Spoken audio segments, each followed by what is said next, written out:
3, 2, 1, stand.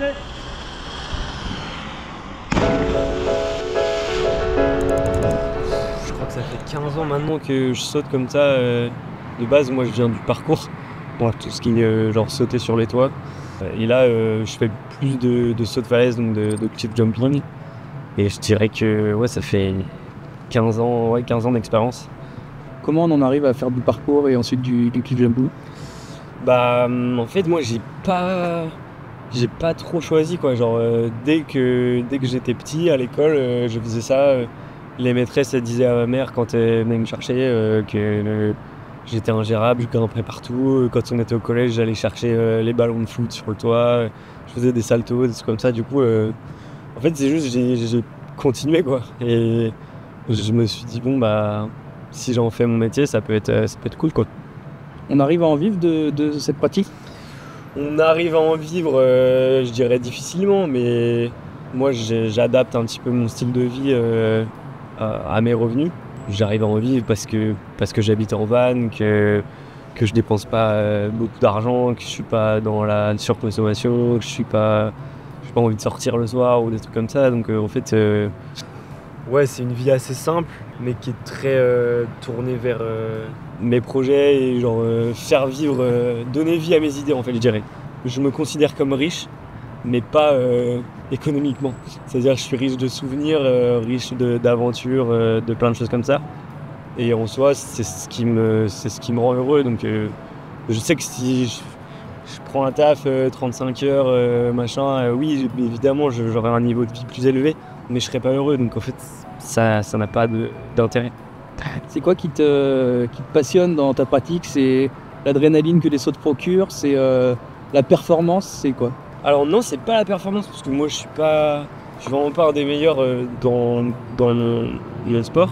Mais moi ce que j'aime, c'est vraiment me balader en ville, donc vraiment comme tout le monde, et regarder un peu la tête en l'air à droite à gauche et me dire ah, ce serait trop cool de trouver ce genre de saut, ce truc là.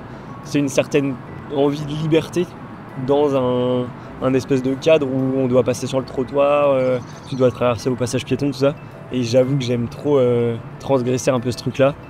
Et ça me rend vivant, quoi. De me dire, de passer de l'étape à est-ce que tu penses que c'est possible à le faire? Évidemment, il y a plein de petites étapes. Et c'est le processus que j'adore. Parce que l'adrénaline, elle arrive quasiment que jusqu'à la fin. Ok.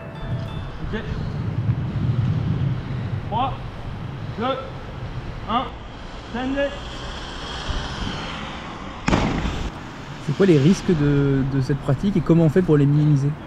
Les risques de cette pratique, c'est du coup de ne pas vérifier le fond et du coup d'avoir par exemple un arbre en dessous, un caddie. Là on est en ville, il y a les gens ils peuvent balancer n'importe quoi dans l'eau. Donc on a bien sondé le fond avant de sauter. Ensuite, il faut pas sauter tout seul parce que si jamais tu loupes ton mouvement et que tu prends un plat, tu peux faire un KO. Donc en fait c'est pas le plat qui va te tuer, ça va être le fait d'être inconscient dans l'eau et du coup de couler. Et à partir du moment où il y a une autre personne qui est là et qui est au courant, qui est entraînée pour ça, elle va te récupérer et elle va te sortir de l'eau. Donc les risques c'est ça, c'est s'évanouir et je dirais tomber sur un truc dans l'eau ou se surpasser et puis du coup faire un plat quoi. Mais dans tous les cas, il faut jamais sauter tout seul, il faut sonder le fond, il faut aller vraiment petit à petit dans la progression, c'est-à-dire ne pas passer d'un 5 mètres à un 27 mètres, ça n'a aucun sens. Et voilà, si on respecte ces règles-là, c'est capital. Est-ce que toi tu te considères comme un athlète professionnel et qu'est-ce que tu mets en place dans ton quotidien pour que ça se passe bien? Moi je me considère comme un athlète professionnel parce que ça c'est toute ma vie, c'est pas parce que forcément je gagne de l'argent avec ça ou quoi, parce que c'est des sommes qui sont pas folles. Mais à partir du moment où en fait c'est comme un style de vie, moi je bois pas d'alcool, je fume pas, enfin j'ai vraiment pas ces genres d'addiction là, c'est juste ma vie elle est tournée vers ces projets là, donner vie à des rêves entre guillemets.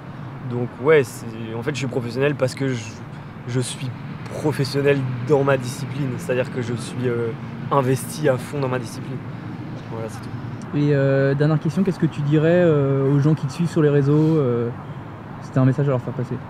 Bah, moi je dirais que à chaque fois on voit le saut sur les réseaux, donc on voit vraiment le résultat, surtout sur Instagram, et du coup on s'imagine pas tout l'entraînement, la préparation qu'il y a derrière. Nous on était déjà allés 6 ou 7 fois pour repérer le saut, donc en fait il y avait des automatismes qui se sont créés et ça reste des disciplines dangereuses.